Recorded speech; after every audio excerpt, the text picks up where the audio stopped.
Hello and welcome to another episode of Behind the Barricade. I'm your host, Roddy Harris, joined by my two co-hosts, Chris DeCarlos and Mark Ray. Chris, how are you, buddy? I'm good, dude. What's going on? Doing well, man. Doing well. Another interesting week in wrestling, indeed. Week in everything with a Every cherry on top last night. oh yeah. I found out that a man from West Philadelphia got a strong right hand. Apparently not that strong. That is true. Look, he kind of noodle armed it, and Apparently not that strong. Where I come from, that's a bitch boy slap. let me tell you something. Unless that man from Brooklyn got a pretty damn good chin, but we'll jump into it. Maybe we can put it on WrestleMania this year. You never know. Vince might call them up. They need matches for the Carters anyways. Yeah, true. Mark, how are you, buddy? I'm good, man. I'm good. Nah, man. It's been an interesting weekend. A whole lot of fun. You guys know what to do. If you like and follow us, you're always gonna get the nuggets. Always gonna get good content. Came over with the early check-in. He said, "Strong enough." What's good, y'all? No, apparently it wasn't strong at all. Nah, man. When you hit Chris somebody, Rock ate that shit. First of all, if I'm gonna hit you, I'm gonna drop you. Yeah, I'm not hitting you to smack you. I know they say the most disrespectful thing you can do to a man is open hand slap him, or spit on him. I thought he punched him at first. Everybody thought that he punched him. No, it's an open hand slap. Oh, thank you. You got a new comment here. Say you guys are hella cool, man. We appreciate you. Thank you so much. Thank you. Appreciate you, bro. Yeah, but if you're gonna open, like I said, I'm not gonna dive too far into it, man. But No, I will. If I'm Vince McMahon, if I'm Vince McMahon, you definitely gotta send out the word. I would be sending my producers right now, see if they want to do a moment at WrestleMania. If you got time, I got the ring for you. Okay, like I think it'll be a great opportunity. Star-studded event. Everything's big in Texas. Hey, why not try to capitalize? Greatest moment in Oscar history, right? So take a shot. Nah, but we make jokes. I hope everybody all right in the situation because I can just tell you if it was me, things probably would have been a little bit different there. Yeah, big ups to Chris Rock for maintaining his composure and continuing his monologue. Like, yeah, that was pretty tough to try to transition from. I can only imagine. But once again, I can only say, hey, man, two wrongs don't make a right. So if you felt like the joke was wrong, that's your opinion. He's a comedian, as he get paid to do. If you felt like somebody was standing up for their wife's honor, hey, man. But I'm just saying, a year ago, I don't know if you were standing up for that honor too much. No, it wasn't. About a young man that was taking that down. Listen, you're 50 years old, and you acting like you're 15. Yeah, man. Come on now. Conduct yourself like a human being. Now, folks, have a conversation. We're here to talk about wrestling as we always do.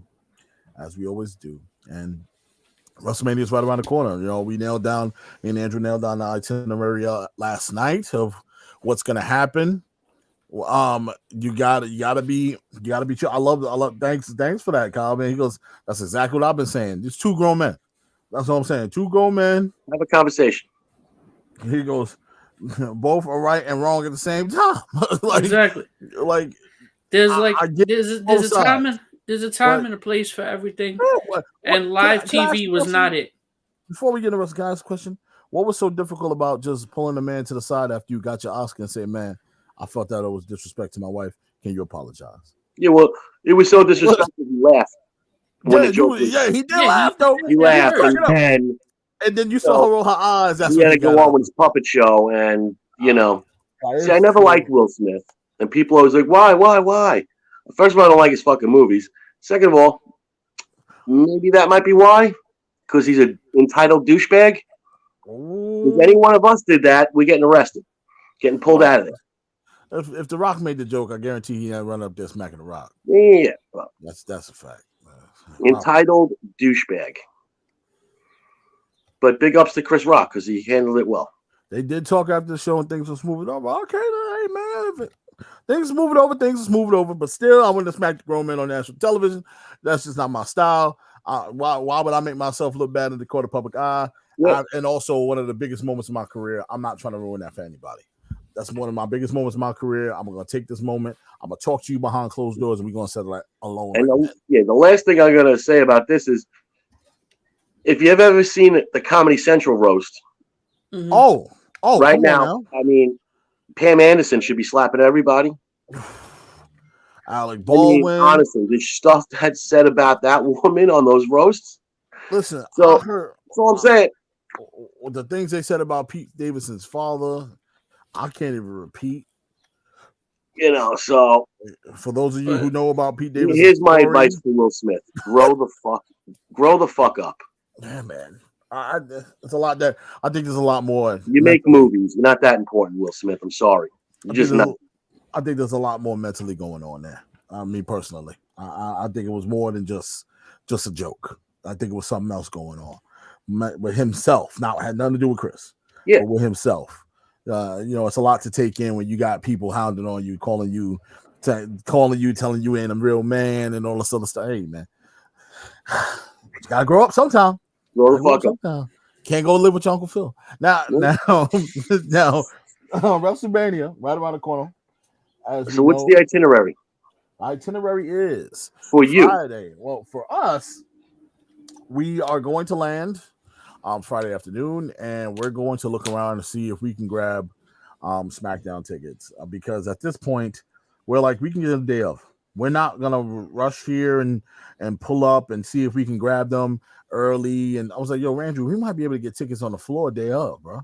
Why waste our time going out there paying an X amount of money now when we can see what's available when we get there? Tickets might be dip a little bit cheaper. So that's the plan. For Friday night, we might, if we get out of there early enough. Hello, Jessica Hoffman. How are you? Good evening. Hey, Jess. And if we get out of there early enough, we are going to try to hit up Joey Janela's pool party. That should be fun. Yeah, it should be a good time. It's only going to about 1 a.m. So It's like, let's see. Let's check it out. Let's see what's up. Saturday, we're debating if we want to go to Stand and Deliver or not. I left it up to Andrew. I'm cool if we do. Yeah, I'm cool if we don't. I know he wants to possibly go to WrestleCon and visit the WrestleMania Access store. And I said, cool. Let's roll.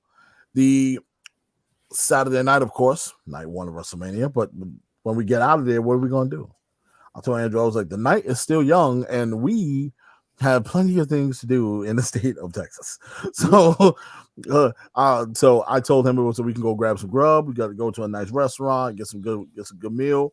Check out. I'll call some places. They are going to be available. A lot of bar and grills. A lot of bar and grills in the area. You gotta get that Texas barbecue, bro. That's what I was thinking.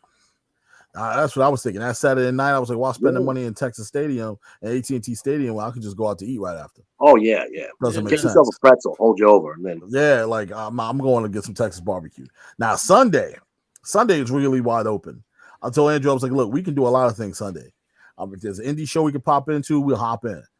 Sunday, we kind of just waking up and we got nothing to do up until WrestleMania. I said, that's the day where we should go exploring, man. Like I said, I wanted to visit, since I'm in Arlington already, I want to go visit Dimebag Darrell's grave. I thought that would be cool to do. It's very easy to get to, I heard. It's almost at the front of the cemetery. I know it sounds kind of creepy for you guys, but I have this thing where it's like, I always thought Dimebag Darrell was a great guy. The little research on him recently, and I said, you know what? Since I'm in the area, I might as well stop by, right? Pay my respect. Maybe you'll see Danhausen there. You never know. He might be trying to cast spells. Just walking around, just like that one he tried to cast on Hook the other night. Yeah, like he looked at his hands. What the? It usually works. that was a funny moment. I'm not gonna lie. He looks like Handyman from Living Color. Like what he does with his hands. Yeah, I was like, what are you doing? It's so crazy. Oh man.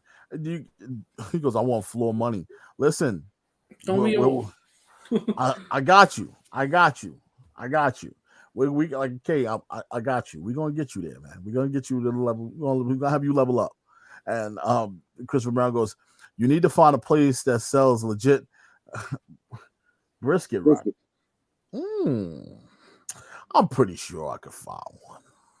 Yeah. It's one of these. I'm gonna ask one of these nice bartenders. Hello, where's the best place to get the most scrumdiddlyumptious brisket you can possibly find in Dallas? You got to get the brisket, the sausage. Oh, I'm going the ribs, the whole nine. I'm going ham. One plate. I want to get a feast in front of me on Sunday. I want to try a little bit of everything, just so I can say, you know what, I had that Dallas barbecue. Nobody can deny me of that. Yeah, that's how it's going down. Andrew's down to get the barbecue too. So Sunday is really wide open. It's more of an exploration day. Who would be opposed and also to some Monday. Good barbecue? Monday is wide open because we leave Monday night. We're not going to Monday Night Raw. I told him this is the day where we're gonna collect souvenirs. If you want to grab something, time to do it is now. You want to go get a jersey from? I don't know if you know any Cowboys fans. You want to go get a tour of the place? This is the time to do it. Okay. So I told him it's all up to him as far as Monday goes. But indie shows, we're gonna miss Wale Mania for the this year. It's on Thursday. I was hoping they did it Friday night, but they did it Thursday. I know guys got to work that Friday night, so unfortunately won't be able to do it. Supercard of Honor, we thought about going to, and Andrew doesn't like what Tony Khan is trying to do, so he decided. He wrote Tony, and I'm like, I'm not going to take the bait because he could either be talking about Tony Khan or Tony Storm. Yeah, he was talking about Tony Khan. Oh, I know. He's not disappointed. He's not disappointed with Tony Storm either. He bought a ticket yesterday to meet her. He's bringing a chair with him. He's bringing a program with him. He might bring his heart with him. Might bring a ring. I don't know. A tuxedo. This man trying to get married when he meet next week. So this is gonna be a lot of fun for Andrew. Yeah, I wanted to take him to some places he's never been, man. And when's the Hall of Fame? Friday night, right after SmackDown, the Hall of Fame will be taking place. You got inductees of the Steiner brothers were just announced today. You have The Undertaker, of course, headlining. You also have Queen Sharmell going in. You also have who am I missing? Bitter. Mm-hmm. And you also have Shad going in with the Warrior Award. So well deserved for Shad. It's been a long time. Over what? I understand why they probably waited. You wanted to do it in front of a crowd, give it the respect that it deserves. The man is a hero, saved his son from drowning and risked and cost him his life while doing it. If anybody deserves that award, it's him. And quite frankly, we all would have done the same for our kid. So kudos to him and shout out to the family. And that comes on right after? Yeah. And so it'll be on the network or the Peacock? It may be on the Peacock. And I'm not sure exactly. I don't know if they probably they're gonna want to run the news on Fox, so it's probably most likely gonna be on Peacock. What you could do is also the 2-hour pre-show will be live on USA and on Peacock. The 2-hour pre-show for what? For WrestleMania. Oh, okay. So you got to go grab. If you guys want to watch the pre-show, you'll have the chance to watch it on regular cable television and the Peacock app. They know. Hopefully the Peacock bugs are gone. They a couple of updates I know that were rolled out. I read, knowing that it's going to be very high traffic on the server. When it's big pay-per-views like this, the server crashes. So you guys might get a blank screen for a little while. You guys might. So they put out an update. Yeah, what was the last one we got a blank screen on? SummerSlam. It actually worked pretty good. Royal Rumble. Rumble. Was it Royal Rumble or was it the Survivor Series? I think it was Survivor Series. I didn't watch on the. It was a big one. I was there, so it could have been Survivor Series because I didn't watch Survivor Series on that. Me and Andrew was at Survivor Series. That leafy green I like. Sometimes my memory escapes me. Oh, good man. But also, before we jump into AEW, I want to give a quick shout out to the indie promotions in the area. Happy to see these guys get back to work. Just went to NYWC this past Saturday. Had an amazing time. Got to see a great show, some good wrestling, man. Oh my God! You talk about some of these cats, these young guys and gals that come out of New York Wrestling Connection Academy. they were really rough at the beginning, but over the pandemic they got better. They changed up their look, they changed up their character, they changed up everything about them, and they came back stronger, man. The wrestling is now to a top level. I was expecting to see some fireworks. I got to see a bar, well, it was a bar fight brawl. It was they had beer cans attached to a plank of wood, put somebody through it, a door in the ring. Well, that's they had different. a beer pong table. Somebody got power bomb through a beer pong table. It was insane. It was just a full out melee. Great stuff to start the night. Shout out to Big O. Was able to chat it up with him, and he's be wrestling for the NYWC Heavyweight Championship against Matt Cardona at the next event, which will be April Rain on April 30th, Saturday. Doors open at 6. Where's that? That will be at the Copeg Fire Department. So if you guys would like to grab your tickets, I would tell you grab your tickets now. $40 for a front row seat. The Copeg Fire Department holds a lot of people, man. So those tickets are starting to sell really quickly. Grab yourself a ticket and get there to watch Matt Cardona. Also, Chelsea Green will be fighting for the NYWC Women's Championship as well. So Chelsea going to be showing up. Matt Cardona showing up. And there's beef between Matt Cardona and Big O. So I'm excited to see where that beef goes. Deer Park beef? Oh, yeah. It goes deep. It's deep rooted. Let's just put it that way. Deep rooted. But no, they got some real exciting guys and gals there who wrestle very, very well. And I'm really excited to see where they go. How far they can take their talent. I'm expecting them to get a look from AEW when they come here in May. I really do. I really do expect them to get some rub. But man, hey, wait. One thing. I love my music, and we lost a good one over the weekend. Brother, yes. Foo Fighter drummer Taylor Hawkins passed away at the age 50. Tremendous loss in the rock and roll and the whole music industry.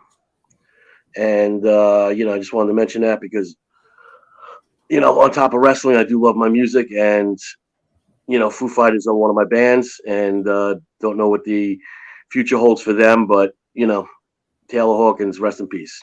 Yeah, man. Oh, I got the news. Kaylin texted me. I saw it on Twitter. At first, I just saw a picture. And at first, I thought it was Edge. I was like, wait, because him and Edge, if you look at the picture closely, they look almost exactly alike. And I was like, wow. I was at Edge? I was like, and then I scrolled down and I was like, oh my God. And I texted Kaylin immediately. Kaylin she was a wreck, man. And it just bad news. You don't want to hear it. These guys are on tour. Hell of a tour, by the way. They crushed it. They were getting ready for the show. Yeah, they said they were doing a great job on tour. He was doing great himself.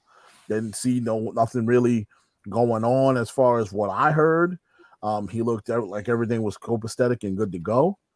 But man, oh man, you hate to get bad news like that on an afternoon, man. I was like, wow. I was taken back by it. Didn't see it coming. Caught me by surprise. But yes, rest in peace. And hopefully the band can carry on. If not, hey, we understand. We got it. We understand. And hey,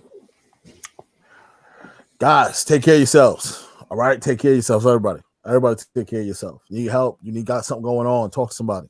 Grab somebody. Get a buddy. Get a friend. Tap somebody on the shoulder. Hey, man, I need help. And take it seriously, folks, because when people tell you they need help, they got something going on, listen. Don't take it as a joke. It ain't funny.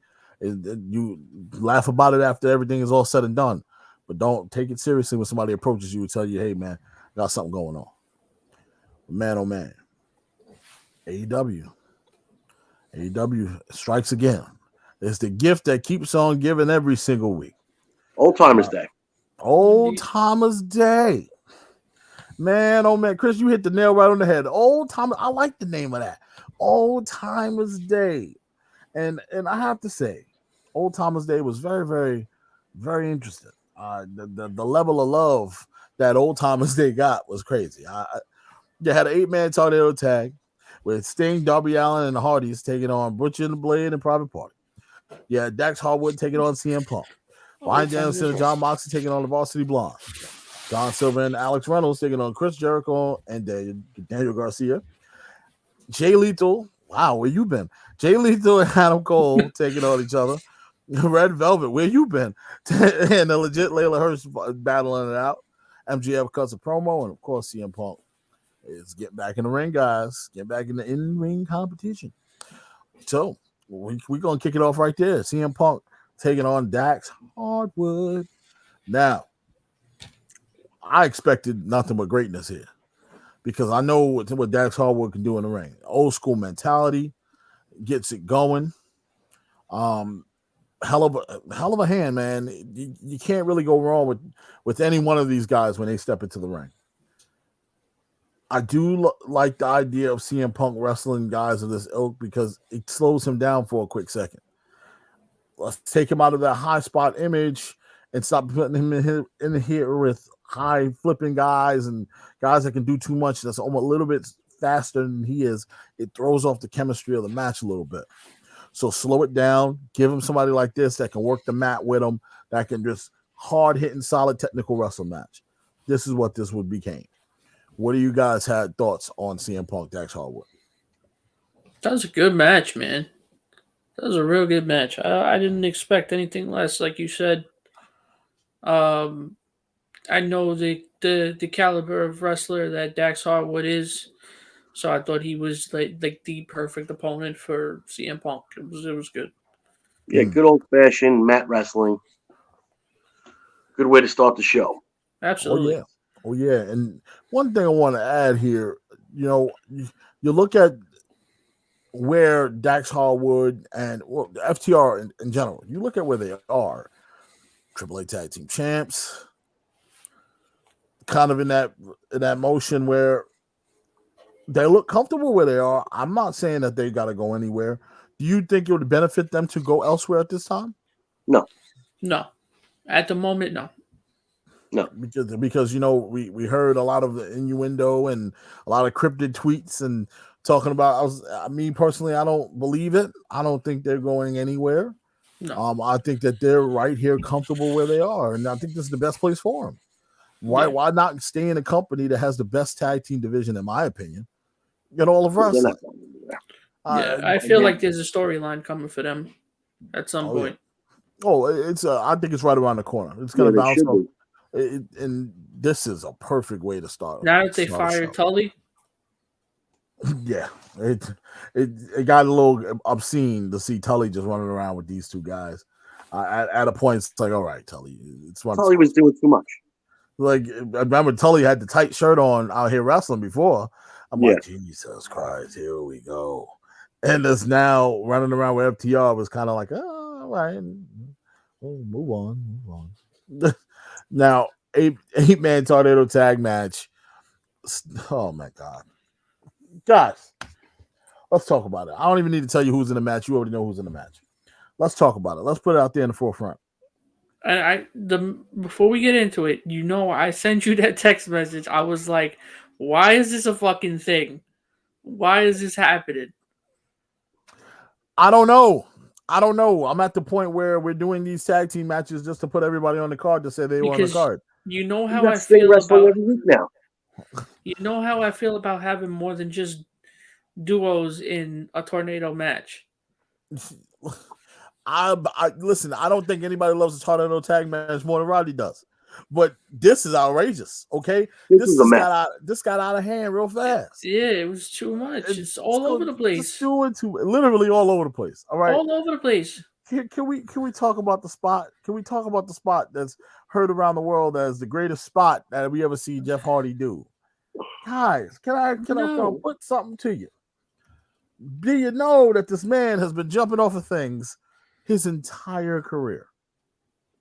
Tapes. We have tapes of this. This man has jumped off of 20-foot ladders. My man Tony Schiavone said he just jumped off the ceiling. First of all, Tony. That's when I said, you know what? You're funny. He jumped off the ceiling. Wasn't the ceiling. It was a wall ledge. It was a wall ledge. A beam, if you will. A beam, if you would like to say. And the angle in which it was shot doesn't look that high up, guys. Okay, He's much older than what he used to be. Not to mention liability reasons. You think you'll let him jump from some obscene height, dude? It's first they want to kill an old man. That's what they want to do. Yeah. First it was Sting a couple weeks ago. Now they're doing this. I mean, I saw the man 50 feet away at the 2000 Royal Rumble jump off the awning of the ramp onto Bubba Ray Dudley onto a table. Mm-hmm. But you want to tell me this was the best? See, the prisoners of the moment. But they're all sucking it up, which kills me. And you know who's suffering in all this? It's Darby Allin. Yeah, poor Darby. Get Darby Allin away from this traveling circus and let him stand on his own. But here I have a question. To me, Darby's still going to look strong regardless because he is who he is and he's over.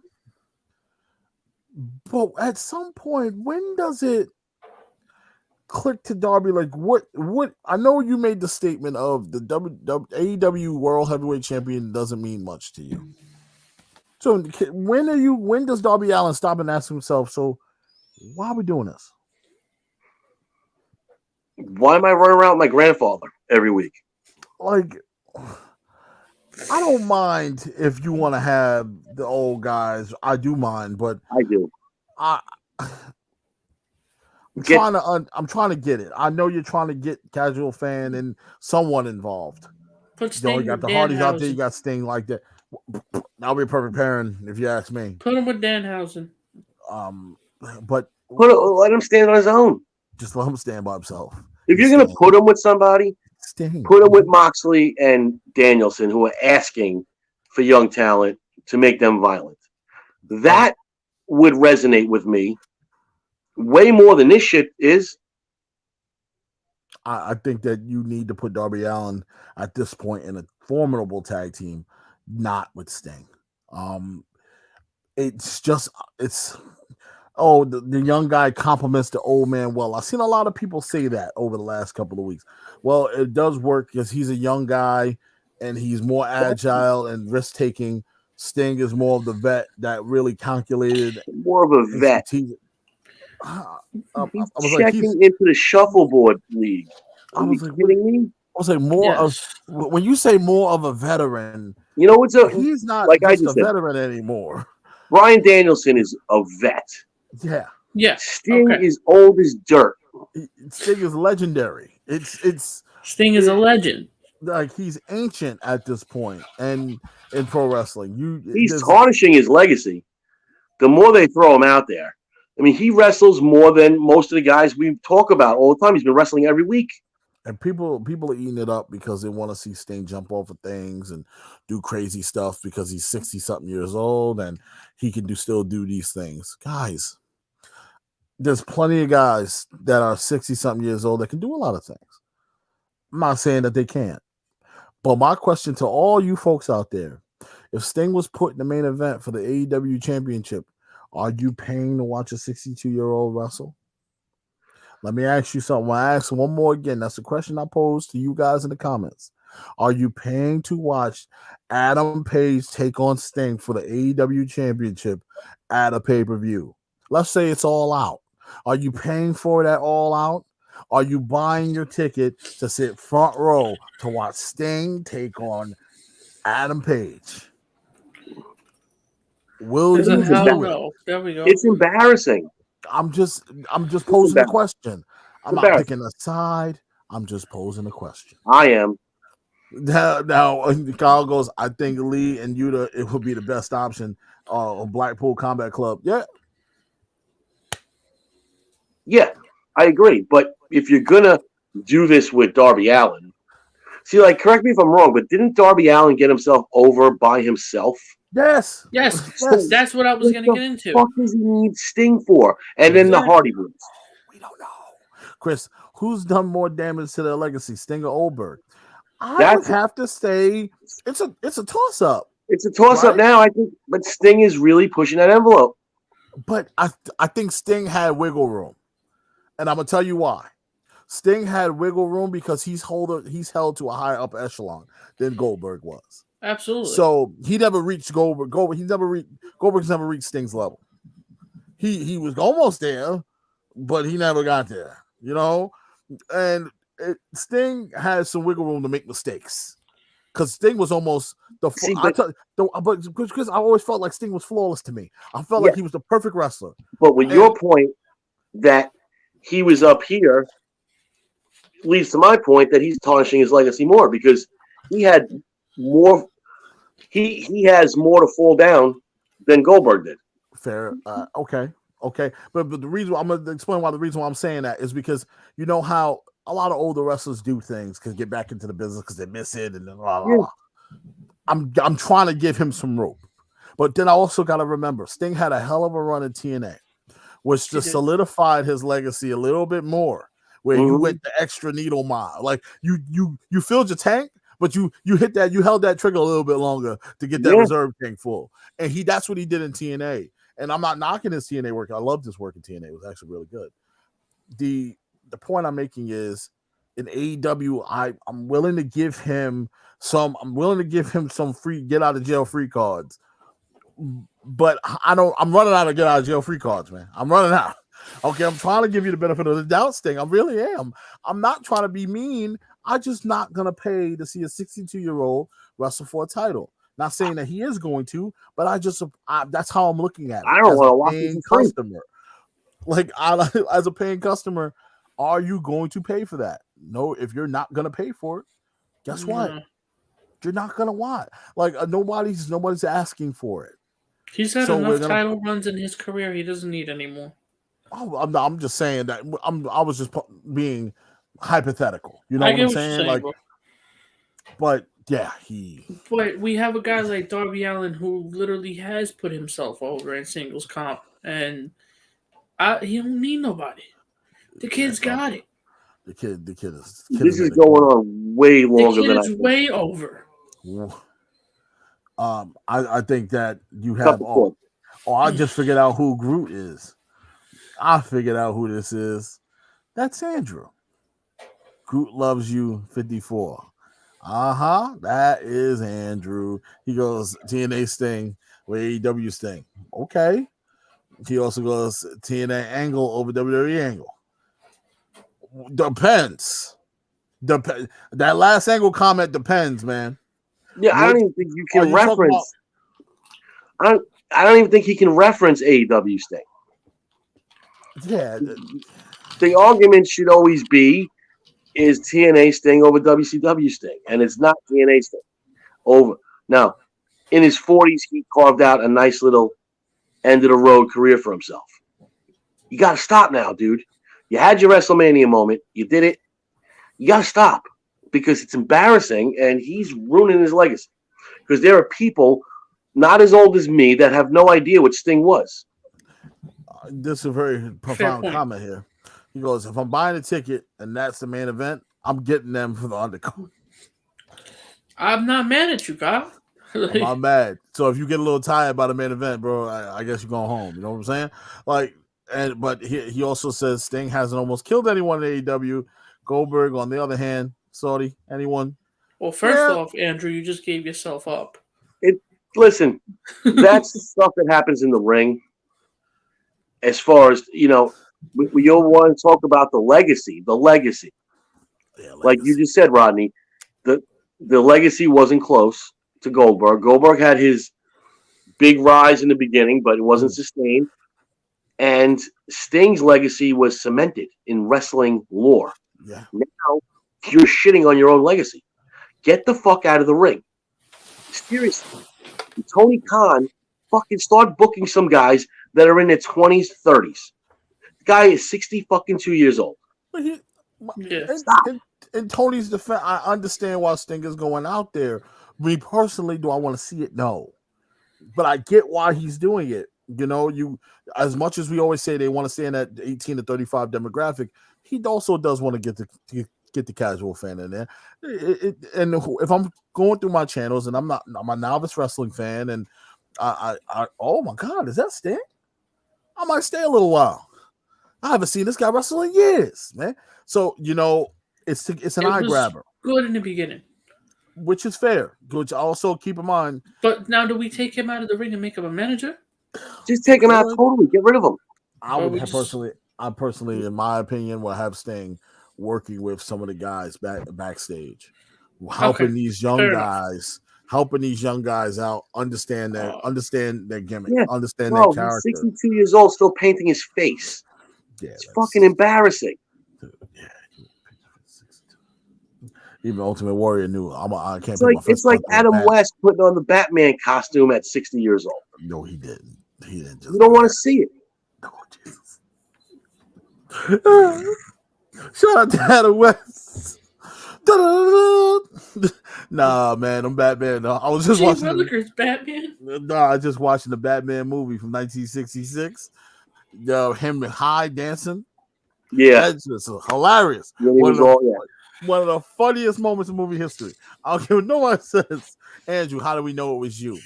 Well, Andrew's favorite number is 54. When Andrew played flag football with me, what was Andrew's number? 54. Who is Andrew's favorite Marvel character? Groot. Not hard to figure out. And not to mention, you also just gave yourself up. Literally. Because Brown goes, let's not forget, Kyle, when he gave himself a concussion, headbutting the fucking door in Saudi. But if Sting messes up now, I truly don't believe it's messing up any part of his legacy, considering he had a Hall of Fame career. That's what I kind of made. That's what I kind of made the connection to, Kyle. I was saying he has room to make mistakes. I'm giving him those get out of jail free cards, and Chris is like, nah, he don't get no get out of jail free cards. Because there are people, Rodney, that are just gonna. You have the people that just know Sting from TNA and this. Yeah, that's true. They don't know the whole thing. That is true. Chris, you're making valid points, and I'm taking every time you make a point, I'm taking one card away because you're making valid points, man. And I know these young guys and gals who are watching wrestling are not privy to flat top surface Sting. They're not privy to it. They don't know what they had when that Sting was out here running around taking over the world. People don't get it. You get these young dudes that run their mouth about Emmitt Smith because they watched him play on the Cardinals, and they like to tell you he wasn't that good, but they never watched him on the fucking Cowboys, which is a damn shame because all Jerry had to do was pay that man his money. He could have stayed a Cowboy for life. But that's what it is. Wait till I get to Texas, Chris. I'm gonna yell at Jerry Jones for that. That was rude. Yell at him for that. I'm gonna yell. That was rude, man. You could have let that man say. That's Sting should stay in jail. No get out of jail free cards and throw the Hardys with him. Enough of that shit. That's like in 2014. Derek Jeter announced he come back for his final season, and all of a sudden Cashman goes, "By the way, you ain't coming back to this team. Go find someone else to play." That was like Roger Clemens coming back to play when he was 45. Oh Jesus! No, but Jesus. These jackhole fans will reference your last year and act like it was your career. Yeah, and. So he's tarnishing anything he did before. You're 62 years old, bro. Stay the fuck home. It's embarrassing to watch. I don't want to watch it for free. I certainly don't want to pay for it. And really don't want to pay for it. I don't either, Chris. That's my only point. What are you doing with your young talent that they have an abundance of? Let me see it more. What I do like is you're seeing it more on Rampage. Yes. Which is cool. And yes, that Swerve Strickland match was really good. Really good. Really good match. Come on. Any match he's in, we know it's going to be a gem. We've loved him for a while. So don't get it twisted, y'all. Swerve, he got it. Swerve is great. He got it. He got the it. We were just making fun of his pants for a little while, but we figured it out. He figured it out. Him and Kushida both figured it out. Maybe they heard it. Maybe they listened to the show together. I liked his gear. His gear was nice. And in this one, I felt like a nice gear on Friday. So anyway, what's the next match? We have Moxley and Bryan Danielson taking on the Varsity Blondes. Now, once again, I'm gonna say this. I like the fact that these young opportunity. These young men and women are getting opportunities against these top level guys. But nowhere close to my mind did I think that the Varsity Blondes had a chance to win this match. But No. but I will say I do love the fact that they gave them the opportunity to wrestle two prominent stars like John Moxley and Bryan Danielson. That is something that will go a long way for these two gentlemen. And this is something that I wish other wrestling companies tend to do. Yes, I'm calling you out, WWE. Yes, I'm calling everybody else out 100% because you guys don't do this anymore. Let these young guys get in there and roll around with these heavy hitters because that's the way you're going to figure a guy out. Can he stick it out with a Bryan Danielson? Can he stick it out with a John Moxley without them carrying you the whole match? So let them get beat up for a little bit. It's all right. It's good. It's good for them. So I definitely enjoyed watching the Varsity Blondes get an opportunity here, as we all saw the outcome coming. What did you guys think of this match, and where do you see the Varsity Blondes going from here? Chris, I'll let Good you go question. first. I was thinking about that last week. I don't know where I see the Varsity Blondes going. The showing the week before from Wheeler Yuta and Chuck Taylor was much better, I thought. I don't know. I think if the Varsity Blondes had any momentum, it's been lost. You know, the 80s thing was kind of cool for a while, and I know retro was cool, but I don't know if it's exactly, still working for them. You don't know if it's sustainable. Exactly. And hey, maybe it's time for a little bit of a change, and that change is good. Change is all right. They tried something for a little while. I'm not giving up on them. I think both men have grown a whole lot since they've been here. Yeah, I'm not giving up on them. I just think maybe a retooling or something. And I just don't want nobody to get the misconception that we're like, oh yeah, Varsity Blondes got to go back to the drawing board, man. They stink. No, they don't. No. They don't stink. They're really good. They just they got to figure something. They're missing something. And they got the sex appeal. We already talked about that. It's always good to have a manager of someone that happens to make you look good and they look good. So everybody look good. Sex appeal works in wrestling very much. This young lady, Julia Hart, brings that to the table for them. She fits with them perfectly. She looks good. She makes them look good. Now everybody look good together. So, but if we're going to do factions and we're going to do tag teams, I would like to see more management. And it can be management of male or management of female or management of non-binary, whatever you want. Just have some type of management because it goes a long way. And speaking of management, John Moxley and Bryan Danielson got a pretty damn good manager. Yeah, they do. And I was a little confused and couldn't get used to it at first, but I think I figured it out. I think I can get into this. When things start to get a little bit off the rails, he's the guy that says, hey, come in. Get your heads in the game and get your heads out your ass. Let's go. That's what these two are going to need for this to work. Because both men have egos. Mm-hmm. Both men think they're the baddest man on the planet. So somebody's going to have to pull them together. Just how it's going to be. So, and they are. And they are the baddest man on the planet right now in that company. Fellas, give me a minute. I gotta. Not even close. Do you think? They're the baddest men on the planet in that company right now. And I don't know if you can debate me on it, but there's not really much of a debate there. It's who you gonna all right, so you can bring up the Omegas of the world, but where are you gonna get something new and fresh from every single week? These guys bring something new and fresh every single week. Yep. And against a different opponent every single week. And there's seasoned vets bringing new shit. So when you go out there and you wrestle Varsity Blondes, you stretch them to the point where you're gonna get every drop of what they have out of them to not only make you look good, but make them look good. So I appreciate what these two are doing. They're gonna run through everybody. We already expected that. The swag they bring to the ring. It's different, man. It's just different. It's really different level. I know people compared it to the 2-man power trip, but that was a different kind of swag. It was heel swag. That was, we're gonna just beat the holy hell out of everybody swag. This right here is not heel swag. It's more of, we are just two nasty individuals who don't like people, and we're better than you, and we know it. Yep. You know, it's just different kind of. It's on a whole nother level, man. They are another level, those two. They really are.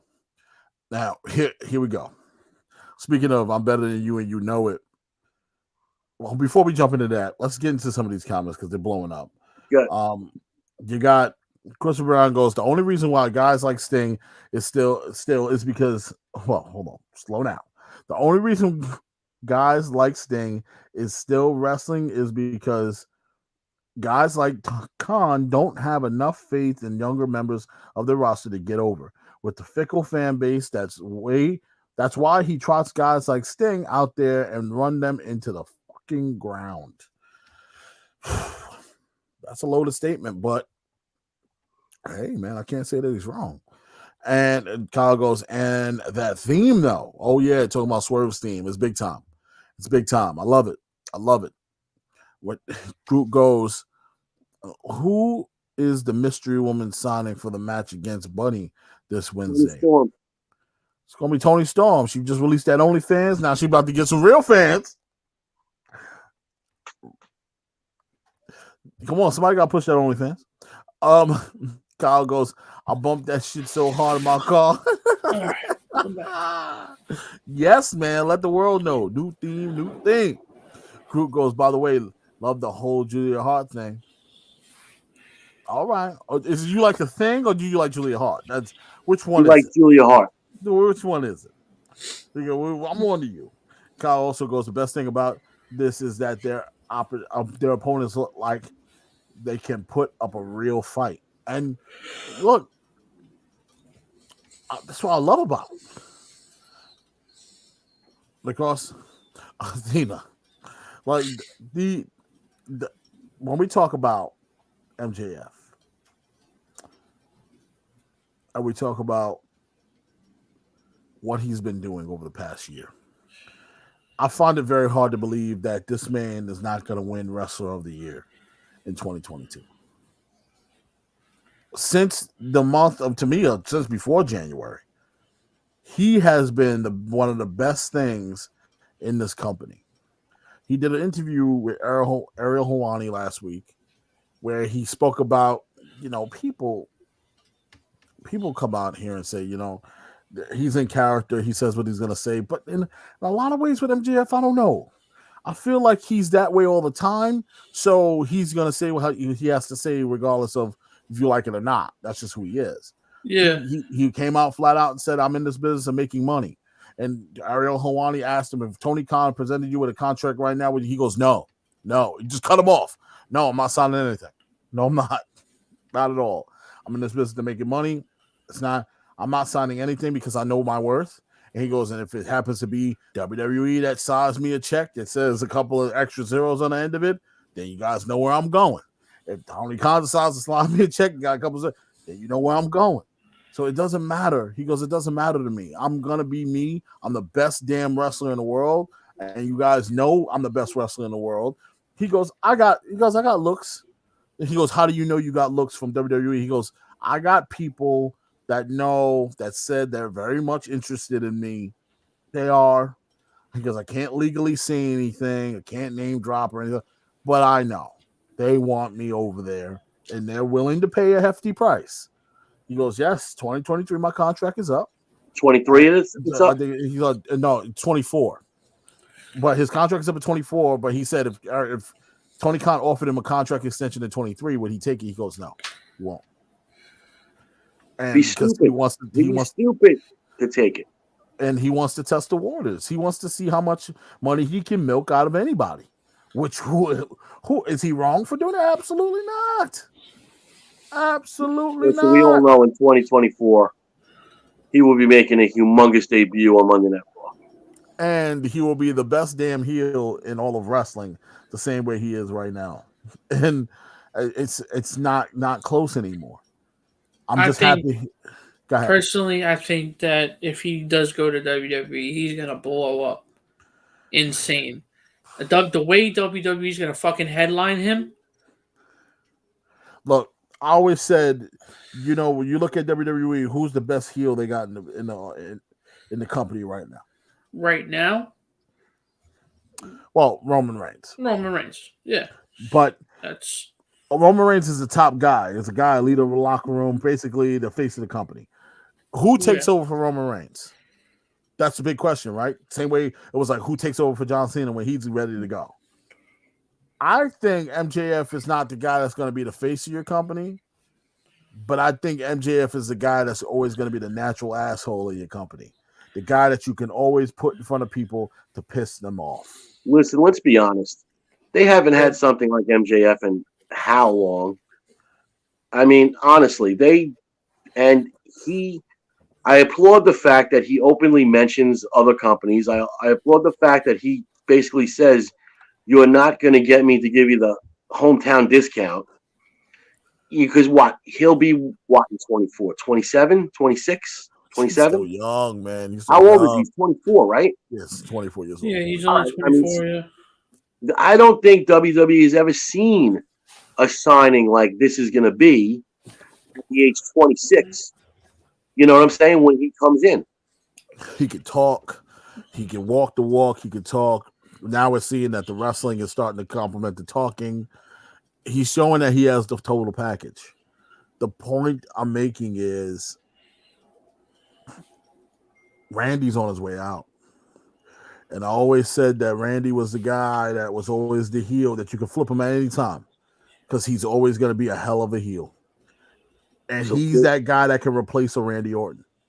Somebody and that can Randy slide. Orton, Randy Orton was what, 24? Yeah. Somebody that can slide right into that position and replace that nasty, sadistic, disgusting heel. The guy you want, get him off my screen. I don't like him. That's how Randy was. For a lot of people, and they hated him. So he could be that guy. Now, making him a champion, hell yeah. Hell yeah. This kid's championship material. We always said it. It's just a matter of time before he actually proved it to everybody. Come on. This guy's making the jump. I feel if I'm more confident of somebody making that jump, he's gonna test the waters and make that jump for big He's money. gone. And if Tony does not, Tony got the money to pay him. It's not like Tony don't have the money, but does Tony want to invest in all that money into MJF? And what about the other guys that you got to pay? Are they going to be willing to take a hometown discount? This is a wrestling business, guys. This ain't no sports team where we get an off season. These guys are trying to make the most money possible while they can.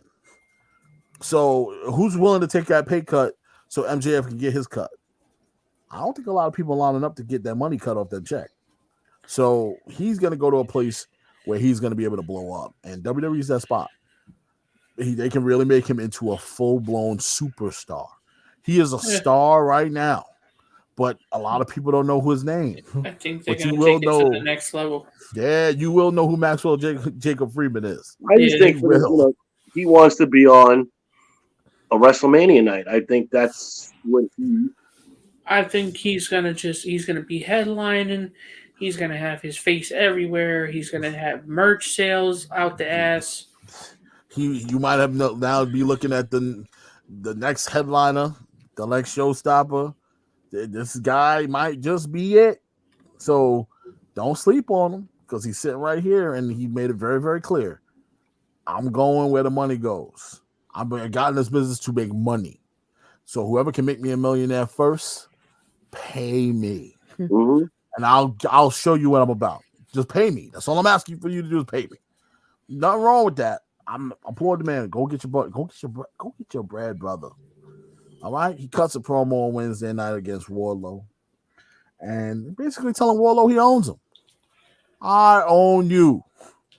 You don't get to run off and do your own thing. You don't get to disrespect me.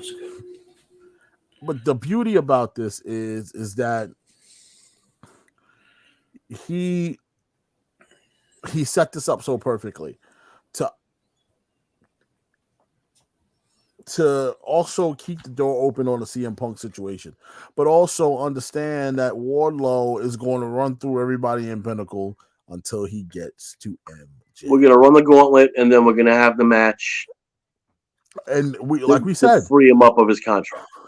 And this is going to be the opportunity that we said it was going to happen for Wardlow. We're not going to put the title on Wardlow immediately. It's not going to be worth it to do. What we need to do is get him going. Momentum against a top level talent. This man is a top level talent. Like I'm digging it. I'm digging it big time. And MJF, keep doing what you're doing, brother. Keep doing what you're doing, because you're gonna only go up from here. We got some comments here. Go ahead. We have, we got some good ones. I read that one already. You got Groot saying her still selling the Malachi Black thing. Yeah, you gotta give her credit. For that. Kyle goes, since before AEW, MJF has been on fire. And he's been setting the world ablaze. But when he was back in that young guy, we always said that this kid's a hell of a heel. But can he get it done? I remember watching his work in NYWC. I remember watching his work when he was at CZW, and he was the Wired champion. His work was damn good back then. Damn good. And Jessica Hoffman goes, if MJF went to WWE, I would love to see him and the Miz feud. That would be a hell of a talking. That would be a hell of a talking point. But the Miz, I think he can destroy if he really tried. If MJF really tried, I think he can destroy the Miz on the mic. I don't think he has to try. When we watched the first pay-per-view at your house, the Double or Nothing, Anthony was a known AEW hater back then. Oh, big time. Who is the only one that he gave credit to that whole night? Was MJF. He came on the radio and said, I will say that MJF could work for the WWE. That was his comment. Absolutely. Now, one more comment here goes, Christopher Brown goes, if MJF goes to WWE after January 1st, 2024, Roman will eat him alive. Well, it depends if Roman's still here. You never know. True. Hollywood comes calling quick. And he goes, I'm calling it now, Roddy. MJF is number 30 entrance in the 2024 Royal Rumble. Hey, I wouldn't mind. KO. He says KO. I believe he goes, who's the top heel in the company right now? I would say Roman, because you gotta acknowledge your tribal chief. Don't you forget, Kyle. You better acknowledge your tribal chief. Now, I'm joking. So he goes, yeah, well, KO's up there. He's feuding with one of the best in the world right now. So we can see how that goes. Randy wants to wrestle till he's 50. Let's see if his body can last that long. All right, we got to find a good strand for Randy so he can last a little longer. Okay, guys? Get him a good strand. He'll be all right. Roxanne, thanks for watching. Thanks for listening. New comment goes, who you guys got in the Beast versus Head of the Table match and why? That's a good question. I got the Beast. You got the Beast, okay. Because in an ironic statement, the Head of the Table has overstayed his welcome. And it's ironic for me to say that, saying that Brock Lesnar is going to beat him, someone who was constantly overstaying his welcome. But it's time for the Head of the Table to maybe, how long has he had the belt? We're going back now. Close to 2 years now, right? Yeah.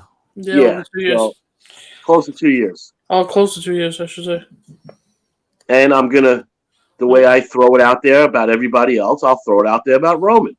Starting to bore me a little. Okay. Starting to get a little stale. A little bit, yeah. All right, Mark, who you got?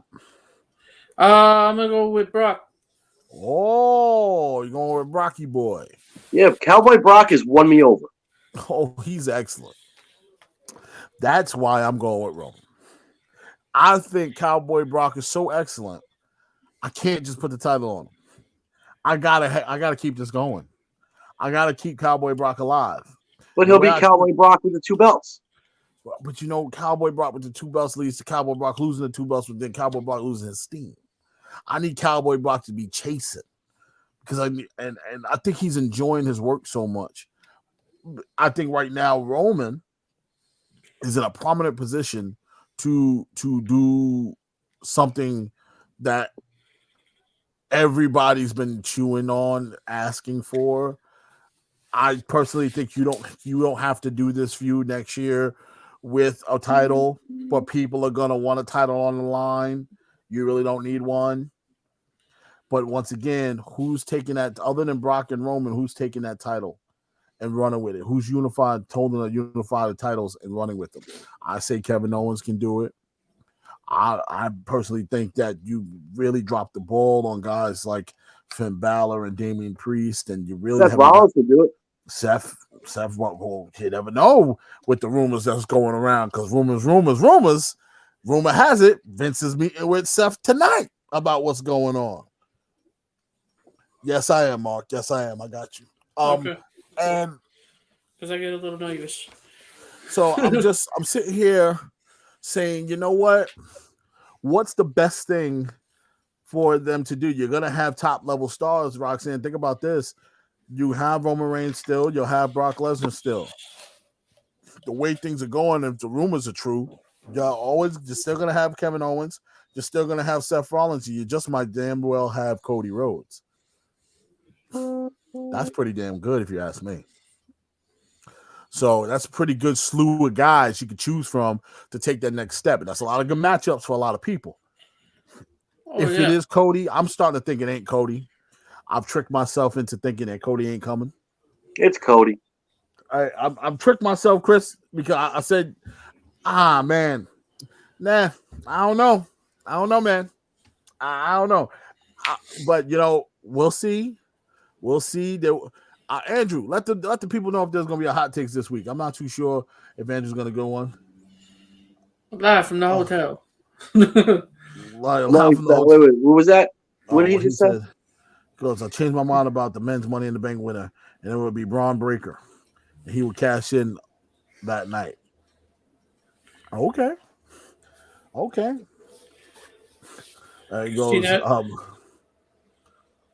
He goes, don't forget MLW. Oh, no, I'll never forget MLW. Come on now. Randy wants to, he goes, oh, yeah, we read that one already. Yep, and I got that one. So we got good slew of them here. Roman Reigns closing in 570 days. He goes, Brock Roman for the 24/7 title. You never know. You never know what Vince will come up with tomorrow. You never know. With regards to Roman Lesnar's feud, the question needs to be asked: how long does he want to be a face before going back to home to Saskatchewan? That's a good question. Well, judging from that Pat McAfee interview, he's enjoying himself. Yes, he is. He's having a good time. He's making good money. And he's eating moose meat.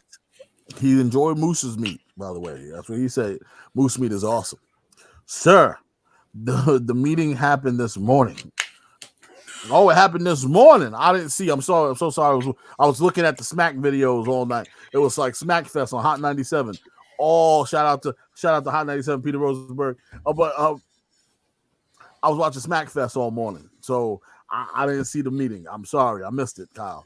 I saw Smack Fest here, Smack Fest there, Smack Fest everywhere. If your ass haven't heard, a comedian got lit up last night like a Christmas tree, and things happened. The whole damn social media went ablaze. So I didn't get to see Seth Rollins get to his meeting. Yeah, Jay Lethal taking on Adam Cole, which I expected to be a little bit better than what it was. Yeah. It was kind of, I ain't gonna lie, I was kind of disappointed, to be honest with you. It was like, damn, all right. I wasn't too happy with that match, to be honest. I was kind of pissed off. I'm not gonna lie. I thought I was getting a little bit more than that. So, but at the end of the day, it is Jay Lethal, it is Adam Cole. I can't be too upset. It is on free television, and I don't get that every day. So I was very, very happy to take what I got. I was slightly disappointed. I wanted a little bit more, but man, we're really pushing this ideal here that Adam Cole and Adam Page are going to clash one more time. It's going to come around, and it looks like Adam Page is going to take that title, or we're going to relinquish that title to Adam Cole. What do you guys' thoughts? Seems that way, but Yes, Adam Cole's got to clean it up a little. Even when he gets the interference now, it doesn't have the same effect as when the Undisputed Era was doing it. And I know it's the same people involved. It's just there's something, he's got to clean up that shit with the Young Bucks and make a total break, and then let's see. Well, hey, baby, I do want to see him as a champ. I know people are kind of upset. Well, Bryan Danielson should be the champ before him. Slow down. Bryan Danielson doing pretty damn good without a title. Is it spelled B-A-Y, or is it B-E-Y? He's B-A-Y. It's B-A-Y? Oh, damn, I gotta fix it. You have B-A-Y. I have B-E-Y. Oh, B-E, is it B-E-Y? That's the way Rungeon spelled it, but now I gotta fix it. Because I don't like it. Do you know what it's all about? I'm a big Adam Cole fan. It's all about the boom. Kyle, come on now. It's all about the boom. Boom! And here's a post-Mania question for you guys to chew on. After Mania, just what do you do with the guy like Austin Theory? Once he's done with McAfee, is there a few going to extend through WrestleMania Backlash? No. I think Pat McAfee does not go over, by the way. Are you talking about Backlash? It's like, are you talking about practice? I think that... Hold on, chew on this for 1 second. Somebody has to get that cover from upstairs.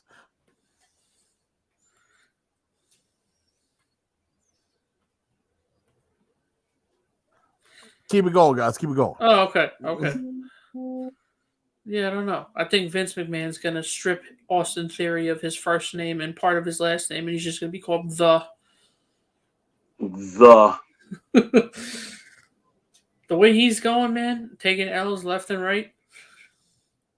Well, at what point doesn't he start getting wins? Do you think he's gonna beat Pat McAfee at Mania?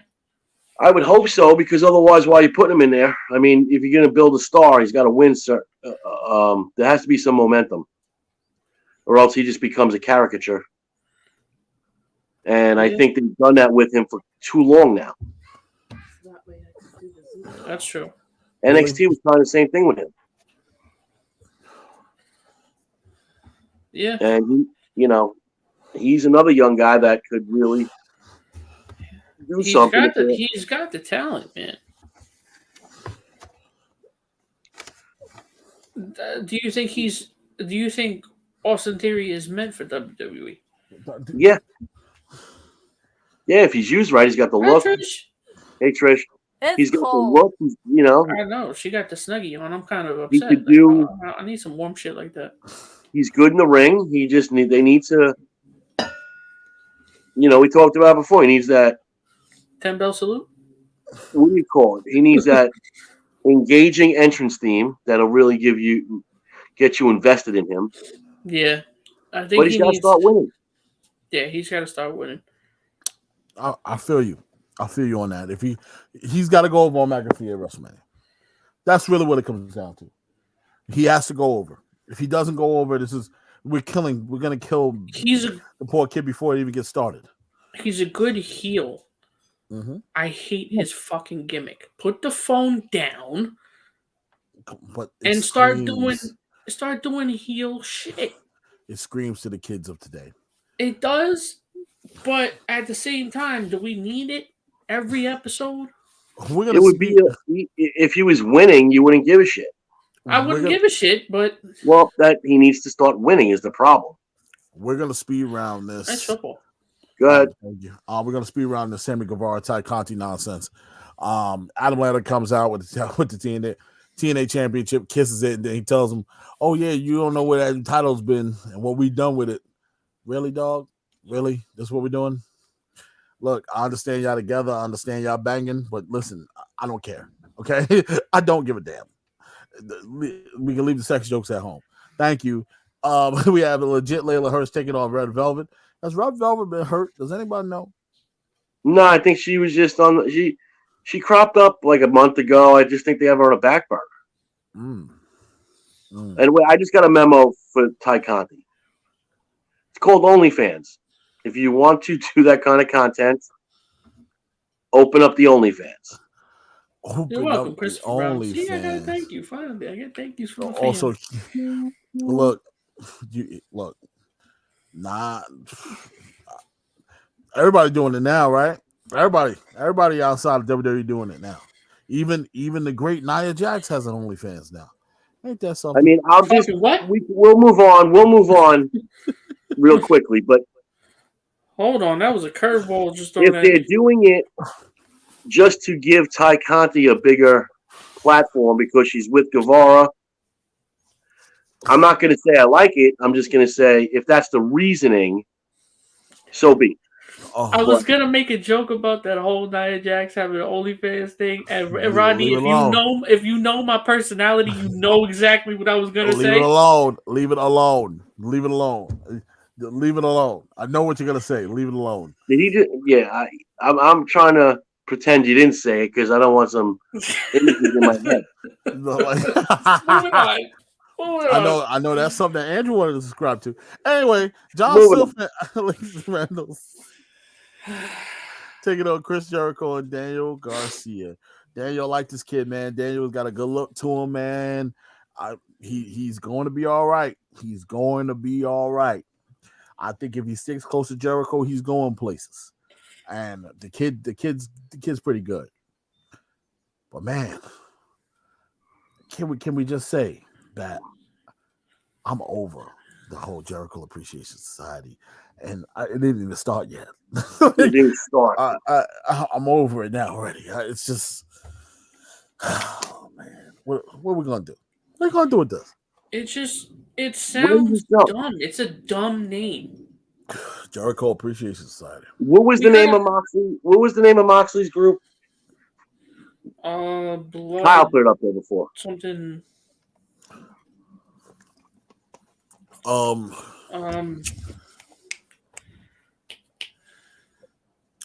Go back in the comment section. Hold on. Yeah, he put it up there. Kyle, throw it up there again, real quick.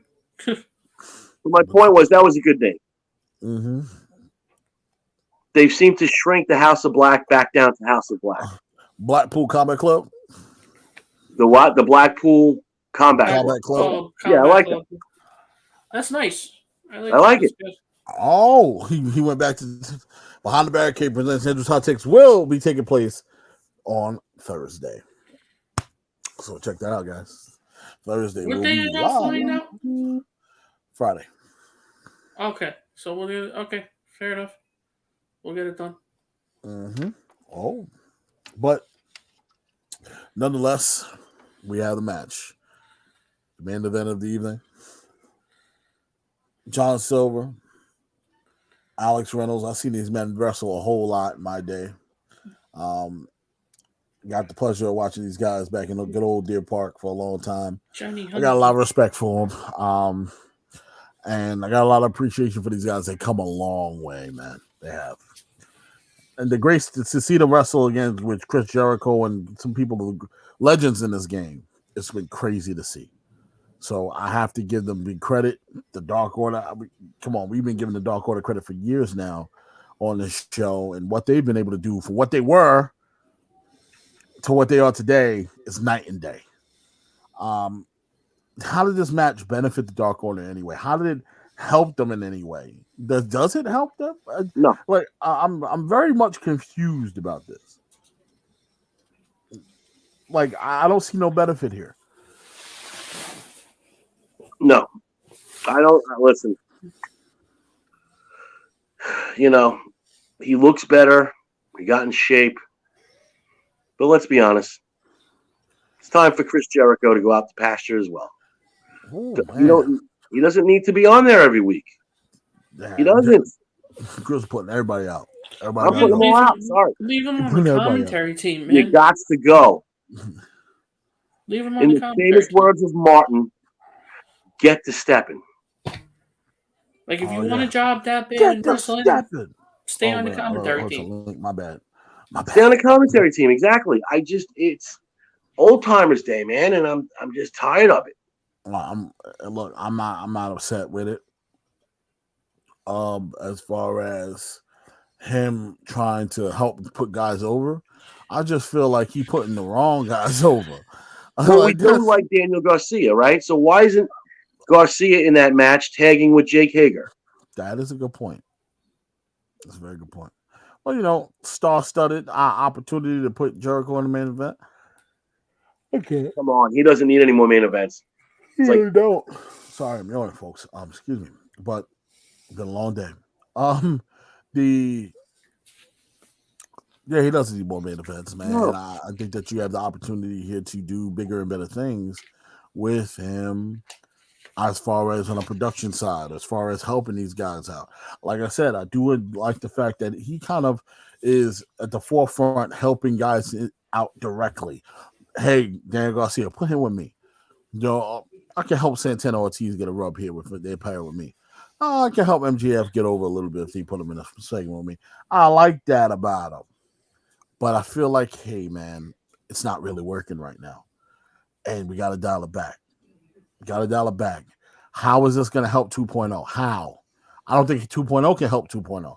So if 2.0 can't help 2.0, how the hell is Chris Jericho going to help 2.0? And here's another thing.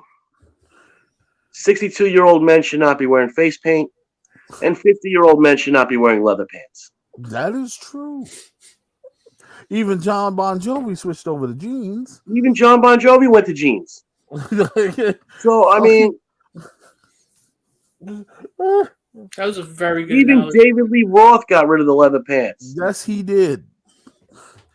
Fuck that face up, but got rid of the leather pants. But come on, Jericho. But look, at some point, you got to have a come to Jesus meeting with yourself, right? I think Jericho's waiting for his come to Jesus meeting because it ain't working no more. It's not working, bro. But yeah, this match did serve a purpose to be.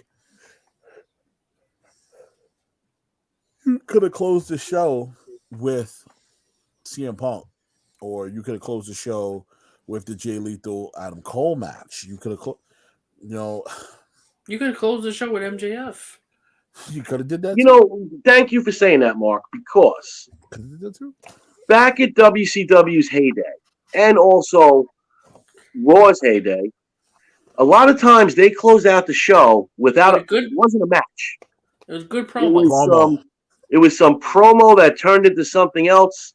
And you're absolutely right. They could have closed it out with that. Could have closed it out with a good promo. The MJF would have been perfect. Would have been excellent to close it out with. Have Wardlow come out. You got the security set up. That would have been the perfect ending to the show. Mm-hmm. Yep. Sometimes we don't make the good. That's a tune in to next week moment. Instead, I got a 50-year-old man who lost his chest stuffed into leather pants. What? Could be worse. It could be assless leather leather chest go? If he was out there with assless chaps, crazy. Where'd the chest go? Listen, if I'm gonna make fun of Billy Gunn, Jericho's not absolved from it. That is true. Could you imagine? Well, he's literally running around with his ass out. That's different. That's different. He running around with his whole ass out. True. You got Billy Gunn shorts on underneath. My man got the thong on. True, but all the time. Oh, what was wrong with that man, bro? He old and running around with a thong on. I don't get it. Oh, what is wrong with that man? You must love yourself if you're running around with a thong on. That's all I got. It's ridiculous, man. The fucking banana bag. I'm a yes man. Billy Gunn in the ass boys. At that point. I think it'd be a perfect time to transition. You hear me? Transition over to NXT. And the father of NXT this past week, we gotta say this. We're gonna say thank you to my favorite wrestler of all time.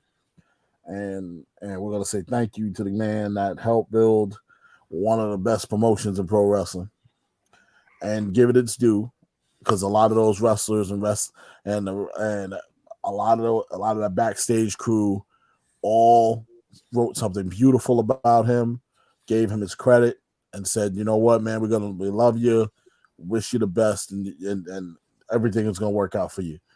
Triple H decided to announce with Stephen A. Smith on Stephen A's World that he's retired from in-ring competition due to the cardiac event he had earlier this past year. Very scary. And it's been rough. The recovery process has been a little long. The incident that happened was very, very scary. For a moment, he thought he was going to make it. First time I've ever seen Triple H really get truly emotional about himself. I've seen him get emotional in a lot of moments in wrestling. Got emotional with Shaw retired, got emotional with Owen passed, but never seen Triple H get emotional to the point where you saw his vulnerability about his family. And it really hits hard with a grown man when you reach a certain kind of age and you start to have cardiac events. That's a whole nother level now. We're not talking about diabetes. We're talking about your heart now. I've been there. So you got to be careful. And he's just saying, I've been there. He's walking around with the defibrillator in his chest, and what it would look like for him to get in the ring and have to get shocked on national television won't be a good sight. So I applaud him for hanging it up, saying this is it. I know my limits. I'm not gonna try. I'm done. I'm finished. I've come to peace with it. It's over, and that's okay. Sometimes you got to know when to hold them, and know when to fold them, and know when to walk away, know when to run. So, all power to him. It was very emotional. It hit a little hard for me because I wasn't expecting it. But when you think about his age and you think about the situation, it was needed and it was time. So Triple H, congratulations on your retirement. Thank you for all the good times we had in the ring. And I wish you the best, brother. I really do. Lord knows I was a big Triple H fan growing up. Hats off. Now, can you please find a way to get back to backstage stuff so we can work on NXT a little bit? Please. Just a little bit. Can you wiggle your way Please. to get something going again? Can you pull a Mr. Regal? We need your help. Okay, we need your help. We're begging. Okay, I'm begging you. NXT needs you, bro. I know you're recovering, but please, brother, please, can you do it via Zoom? Can you do something? Zoom call or some shit. Because I'm begging. Show up for a quick appearance and then go home. Just something. I'm hoping he shows up and Stand and Deliver and don't do the whole yelling, "We are NXT." I don't want you to do that because no stress on the heart. We don't need that. I want you to come out there and cut a promo saying this is the best wrestling promotion in the world. And this is something that I built. I want to make sure you guys get the best. Like, you got to get the fans. You're in an arena, okay? This is American Airlines Arena. This ain't no joke. Let's make it happen. I think it's a perfect opportunity, H. Perfect opportunity for you to come out there and address the crowd.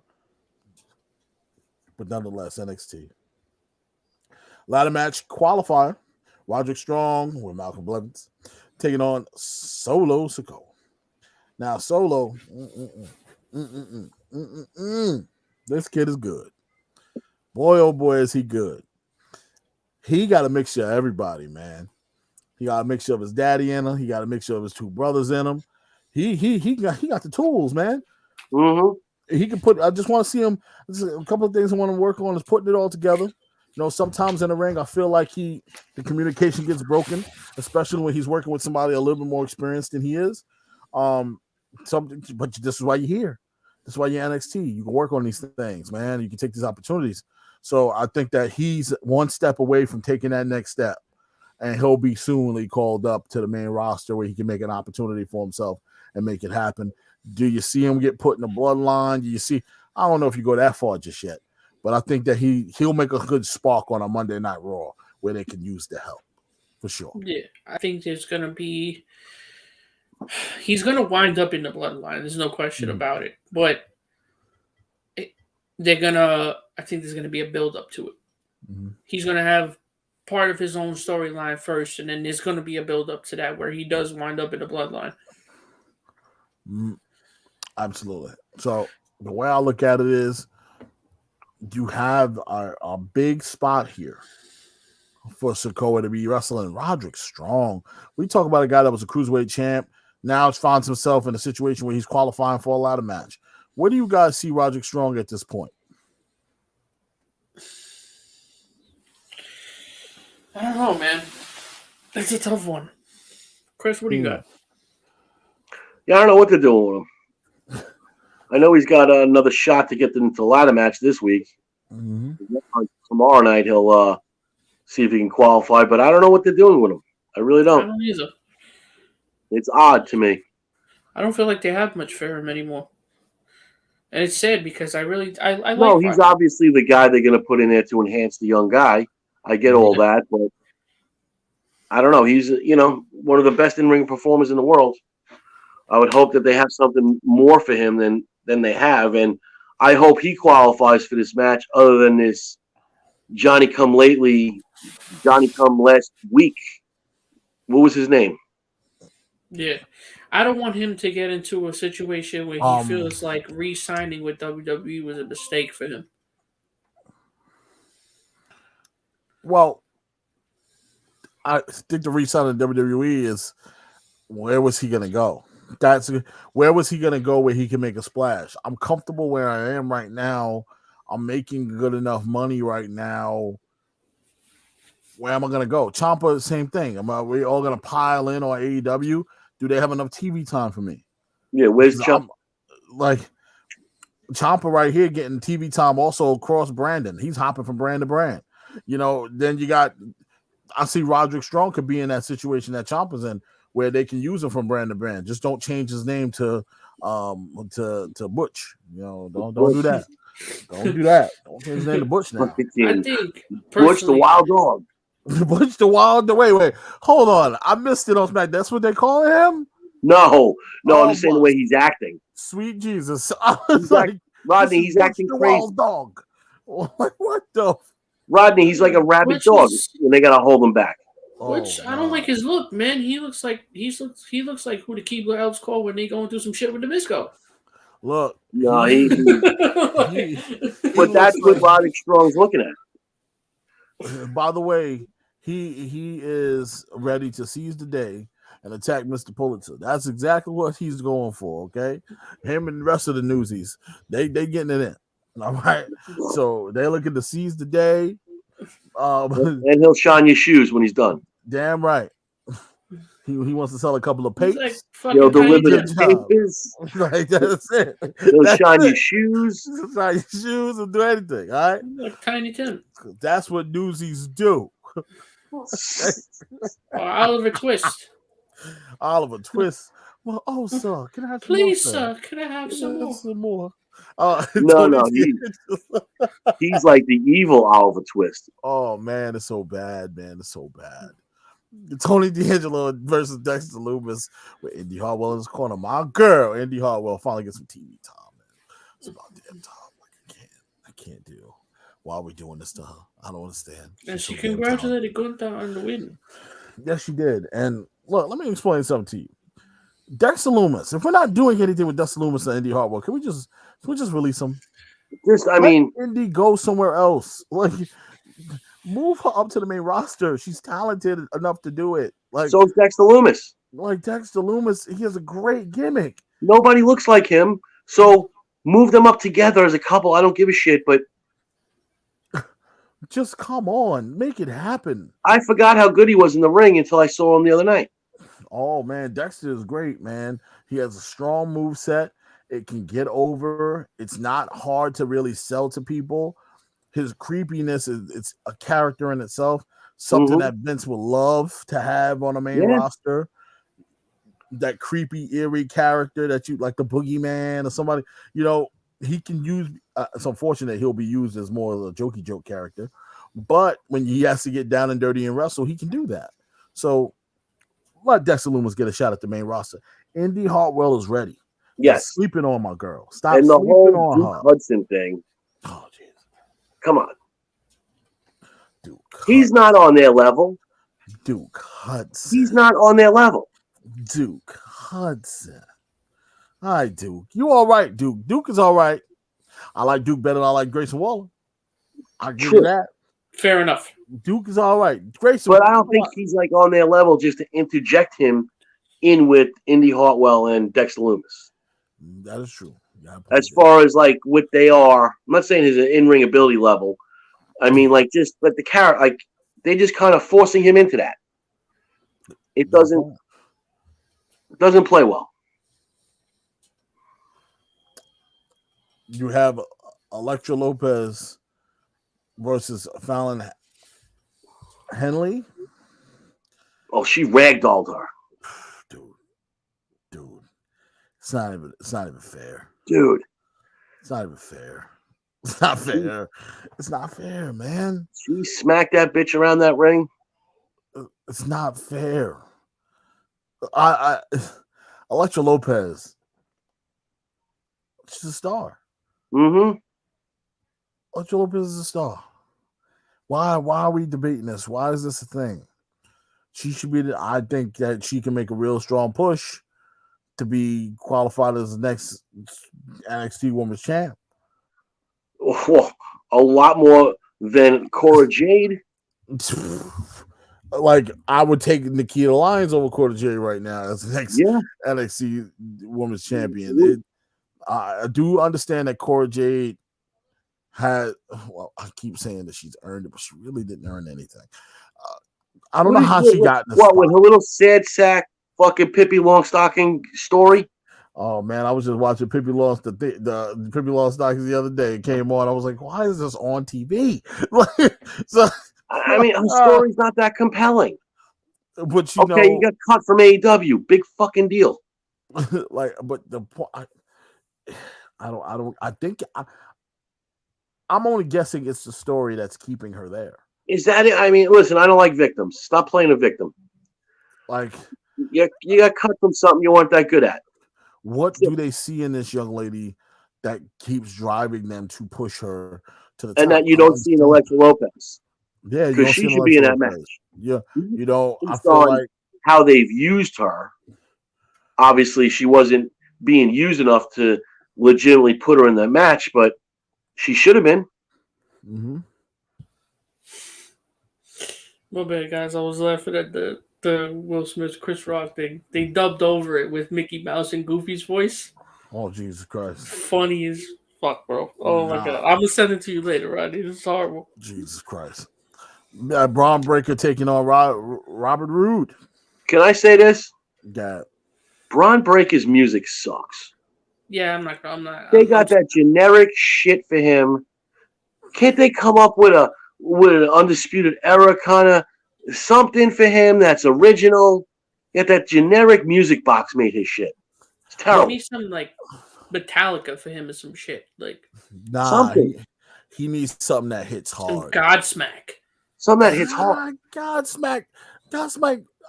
Okay.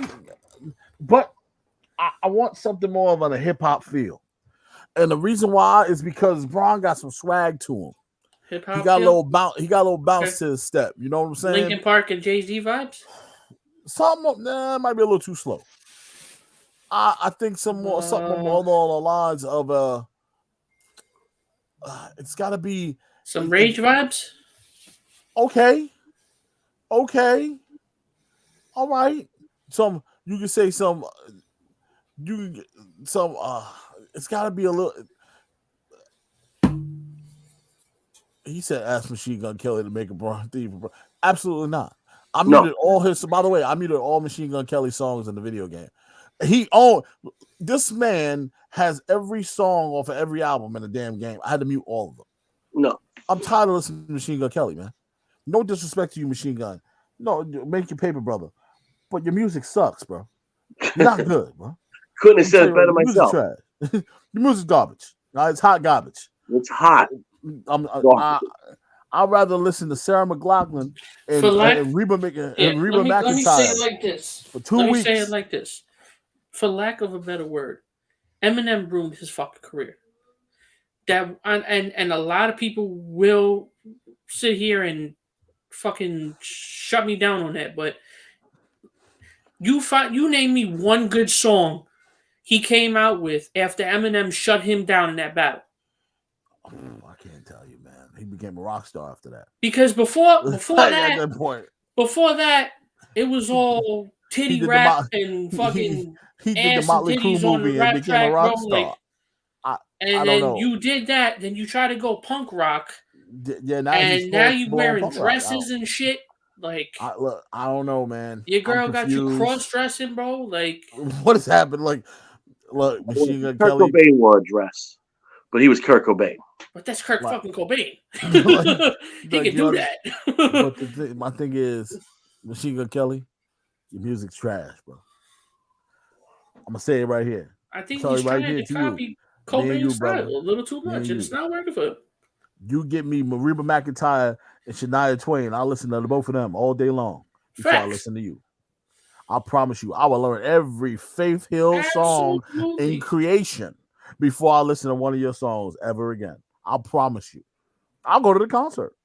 I'll go to the concert, sit front row, singing my heart out before I purchase one of your albums. I promise you. I'm over it, man. Every time I turn the damn game on, it's him on the damn. I can't take it no more, man. I was like, yo, listen. I went to the settings. I said, mute. I couldn't take it no more. He aggravated me. So no, Machine Gun Kelly cannot make music for Braun Breaker. Please, no. Damn it, you gotta find a retired rapper or something. Who's retired? Who can make music real quick for Braun Breaker? Who can hook my boy up? Not retired, but he got to get something that hits hard. Pusha T. Whoa! I think you're hitting a little too hard now. You swinging for the fences. Dial it back a little bit. Okay. Yeah, dial it back. Now, if you tell me the Migos get some of the bounce in his step, I think he has a swag to him. He's not a rocker swag, but he's not a thug swag. It's like an in between. So you got to get a good song for him. It ain't just the generic music they got for him right now. Ain't working. It's terrible. You got to get lyrics. You got to get something with lyrics. Yeah, need some lyrics. We've been I say this all the time. Music without lyrics in wrestling is a joke. Unless it's Stone Cold. Maybe like a little unless bit it's Stone of Cold or The Rock. An underground rapper.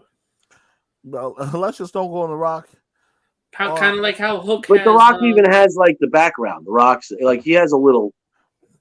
All right, take The Rock out, put Kane, Undertaker. They can get away with it. Stone Cold, bro. Hook has perfect example. Yeah. So anyway, get on that. Braun Breaker. We need someone to come up with a new song for Braun Breaker. Yes. Anybody got any ideas? Shoot them over to Braun Breaker's people. Now, Braun Breaker definitely took on Robert Roode, and what a match it was, right? Braun had a good showing. No, it was phenomenal. As always, we were expecting good things, and we got good things. That's just how it's gonna go. As much as people don't want to see it, Braun Breaker put on a clinic. And I hate to break the news to people. This kid is the next big thing. Whether you like it or not, it's happening. He is the next big thing. Absolutely. He's going to be the face of that company before you know it. Facts. I see it already, man. It's right there. It's the writings on the wall. He has all the tools. He has everything. His father and his uncle getting inducted into the Hall of Fame. You know who's going to induct him? Come on now. If it ain't their nephew and his son, what's the point we doing this for? Well, and also, you know who's going to be in the ring when he wins the title back on Saturday? Yeah, damn right. The big bad booty daddy. Oh God, Lord have mercy. Is he gonna come up with the chain with the chains on? Good Lord have mercy. You know Scott Stein is out of his right mind. He probably will. You never know. You never know. Now, you have a opportunity here to have a good showing, Grayson Waller, so don't disappoint. Well, he did. A qualifying match for the North American Championship ladder match. A-Kid taking on Grayson Waller. This guy, I'm gonna say this, and I'm not trying to be mean. Grayson Waller got to be the slowest moving wrestler I've ever seen in my entire life. The way he execute moves, he doesn't move, and like the running, it's like his striking is at level 2. Yeah, out of 10. Like, how do you run to somebody and then hit him with a European uppercut? You were at full speed. What are you doing?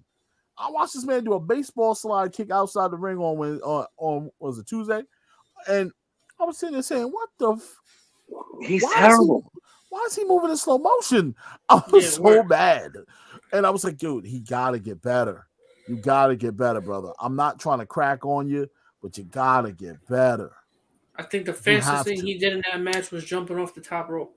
That's the only good thing he's done. He's a leapfrog, man. And he can hop off anything. Even that was semi-botched. And that springboard stunner is kind of corny, by the way. That's a horrible finisher for you. It's terrible, dude. Because you do it so slow. And he's got to do it from outside the ring. And you roll in and then you just doing too much. Simplify that down. Now, if you did the regular stunner, okay. But simplify it, modify it, turn it into a swinging net breaker. Something. You just springboard, you roll into the ring, springboard off the rope, hit the stunner. It's too much. Too much. I think he needs a new finisher. I think he needs a new gimmick. I think he needs a new everything. Ring attire, move set. He needs revamping. Take a break. That's what I think about him. He needs to take a break and revamp himself, man. Every week I try to give this kid the benefit of the doubt. Every week he disappoints me. I don't understand. As a fan, I'm really getting tired of seeing him at this point. One other guy, I don't see what they see. What do you see in this guy? Because all he has done is disappoint. Unbelievable. Grizzled Young Vets. Put lipstick on a pig. No, you cannot. Grizzled Young Vets taking on Creed Brothers. Now, I like this right here for the Creed Brothers. I thought this was a good opportunity here. Tag team division starting to piece themselves together somewhat. You have the Creed Brothers, who I like very much. The singlet thing still bothers me, but we're going to move on and digress because it fits them. It works for the weird guys. I like the tracksuits, though. I dig it. Would you mind seeing the Creed Brothers as two new members of Imperium? Of Imperium? Mm-hmm. You're branching out? I'm just saying. If we want to round out Imperium and make them bigger. So you got Martel and Aichner. But then they would have to break up. I'm not break up, but then just pursue single stuff. Okay, fair. Because you don't want to put two tag teams in there. You don't want two tag teams eating each other. Yeah, that's true. But damn it, they I just think their style fits with a guy like easily. Yeah, I could see it. I would personally like to see those two teams team up. If you do a 10-man tag, I would love to see the Creed Brothers and the Creed Brothers and Imperium team up together. I think that would be a hell of a tag team, like a good group that could just beat the hell out of people, just destroy guys. So they all fit together. Gunther, oh, man, Gunther, what am I gonna do with you, man? It's heartbreaking, so heartbreaking. Yeah, you try to be nice and say something nice about Gunther, but hey, it is what it is, right? I don't like the name. I don't think I'm ever gonna like the name. I still love the man. I still love the wrestler. Don't like the name whatsoever. I'm never gonna get used to it, and that's just how it's gonna be. Not gonna get used to it. You ain't gonna change my mind. Everybody in the crowd still calling him Walter. I got Gunther over here laying in the work on Duke Hudson. Laying in the work. Let me tell you something. Duke Hudson, you earned your stripes, bro. Yeah, he smacked that man's soul out of his body. Yo, you talk about Smackfest. Now, Smackfest started last Tuesday when Gunther was smacking around Duke Hudson. Okay, that's when Smackfest started. It just carried over to last night. All right, Smackfest started last Tuesday when Gunther was laying that work in on this man, and well deserved too. Keep making him look strong. I love it. I love every minute of it. Gunther is solid, man. He's a solid guy. We know that he's coming for that NXT championship. I can't wait to see Gunther take on Braun Breaker. That's going to be fun to watch. But how about this? If Braun doesn't even win and Ziggler goes over, let's just say, and Vince really wants Braun up at the main roster right now, why can't we have Gunther take the title away from well, he could destroy Ziggler. You beat the piss out of him. Like this is what we need here. Okay, I love it, man. I think this is an opportunity for them to strike once again. You have Gunther here. Where do you go? Do you bring him to the main roster? How? But what do you can't? I don't see him going up there by himself. I see you using him with Imperium. They have to go up together. You can't have them split like that. No, because then he's just Gunther. Yeah, that's just weird. You got to keep them together. Not Butch weird, but weird. Oh yeah, it's just weird at that point. It ain't Butch weird. Butch is just wrong. Dusty Rhodes Classic finale. You got Wendy Choo taking on Dakota Kai versus Kaylee Ray and Io Shirai. Now, Wendy Choo, by far the funniest thing in pro wrestling right now. Move over Danhausen because Wendy Choo's got the title. Fucking Danhausen. Wendy Choo's got the title, bro. She got it. Danhausen gets mentions on this show for all the wrong reasons. For all the wrong reasons. But I have to give credit where credit is due. He is a funny guy. This is hilarious. How long do you think Wendy Choo goes with the onesie or the feety pajamas? I think she goes for a while. I think it works right now. I think it works. The character's working. It grew on a lot of people. That move with her sleeping and the elbow drop is hilarious. I think it's the funniest thing I've ever seen.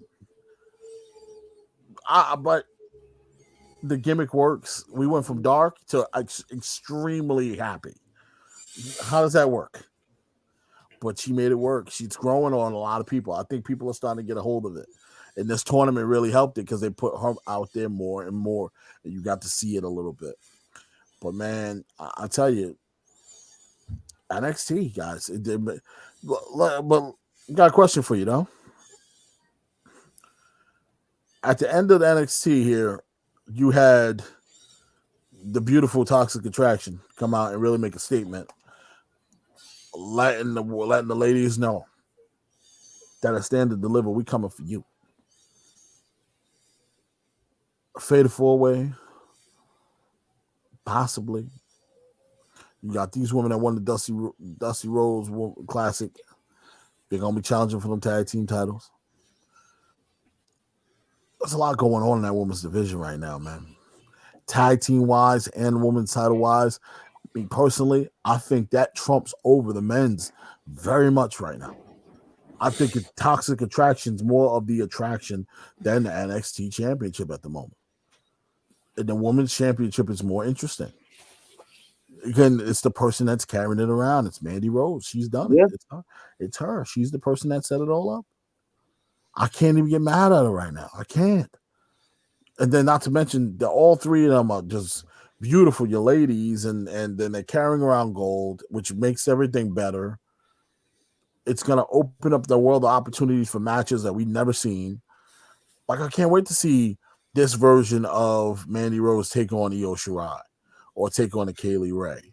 I can't wait to see this tag team match that we're going to get. That's going to be a solid one right there. And Jade and Dolan are one hell of a tag team. I don't think people give them enough credit how good they are together. They're really good. They're phenomenal together. So you got to give them credit where credit is due. Toxic Attraction is a real true attraction here in the WWE. Well, if not the best. I say this to you. What about the possibility? Mandy Rose versus whoever the Raw champion is. Mandy Rose versus whoever the SmackDown champion is. Wouldn't that be intriguing? Mm-hmm. If they drop all the gold on Saturday, they have to come up. They have to. They have to. As a group, take over, because they will take over one of the shows. Mm-hmm. They are intoxicating. And I say they got to run over to SmackDown and beat down Charlotte Flair or beat down Ronda Rousey. And I know we got about. You don't beat down a Becky Lynch? Becky. You really want to get some heel shit? You beat down a Becky Lynch. And that way you can do a double turn. You can have heel Toxic Attraction taking on face Becky Lynch. Exactly. Which is fair. I like it. I like that idea. Well, folks, we're reaching the end here. And as you know, Andrew's hot takes will be giving out our picks for this weekend's WrestleMania. We're gonna be doing all of our stuff and on Andrew's hot takes this week. So come join the fun. Don't be a stranger. You know where to find us. Jumping into some of the comments before we wrap up here. Andrew goes, by the way, I'm watching WrestleMania 32. Oh, good for you, man. It's cold as hell outside. And and it's from my understanding, this Christopher Brown, Rodney, that Hunter was supposedly going to have a match either Saturday or Sunday prior to his heart issues, which would make sense because he normally does. Kyle goes, my God, she's gorgeous. I believe he was talking about Miss Lopez. Chris Brown goes, ask Machine Gun Kelly to make a theme for Braun. Absolutely not. I say zero, not gonna happen. Groot goes, my bloody Valentine, my ex's best friend. I think I'm okay. Forget me to all good songs from NGK. He's talking about from my bloody Valentine? Are you talking about those are songs from Machine Gun Kelly? If so, don't care. No. Because Brian goes, ask Snoop to do it. Okay. He did one for Sasha the favor. Well, that is his cousin. So I can see why he did a favor. But hey, Braun Breaker, you might want to get up with him. Maybe he might hook you up. Because I think MGK's new style is much better than his old style. I think this fits him better. I guess. Two meaty men slapping meat. That's funny. That's funny. Thanks, Mark. Thanks for that one. Christopher Brown goes, if you have Imperium come up, do you put them against Brotherhood or no? Yes, you do. Because I want Gunther to feud with Roman. Also, Andrew adds, Drew Kratzer. Well, Andrew adds Drew Kratzer. You hear me? Drew Kratzer adds, Rodney knows my love for Toxic Attraction. Don't we all? I think JCJ. We know you love her. Oh, mm-hmm. I love them for something else. And it goes, I want to combine the BTB Live on Thursday as well and do our standard deliver predictions as well. Okay. Well, if the gentlemen sitting before me are available, we can have a super showdown where we do the full out picks. And Kyle goes, people listen to MGK? Only Andrew. Only Andrew, apparently. Because apparently Andrew's the only person that listens to MGK. He's getting the run that Danhausen's getting on the show that he shouldn't be getting. Absolutely. Well, folks, that's going to wrap it up for Behind the Barricade Live this week. We're going to be back here next Thursday. We'll have a super show breaking down Stand and Deliver and the 2 nights of WrestleMania. And hey, enjoy Monday Night Raw. We know we normally open the show up with Monday Night Raw the first couple of minutes, but this week I have to rush off. I do have a meeting to get to attend to. But My biggest thing is stay focused, stay charged. It's WrestleMania week, baby. Enjoy every bit of the wrestling that's out there. Don't just subject yourself to WWE if you don't have to. Soak it all in. And if you're at an award show where you're watching a comedian, it's frowned upon to get up and slap the comedian. I'm just saying. Yes. That's not coof. Frowned upon. Will do, Kyle. Will do. You'll see us Thursday. But my brothers, it's been real. Love you all. Thank you for watching. Thank you for listening. For the new people that got into the chat, we love you. Thank you so much. Keep coming back. Keep bringing it. We appreciate you. This has been another episode of Behind the Barricade, folks. We love you. Peace out. Peace.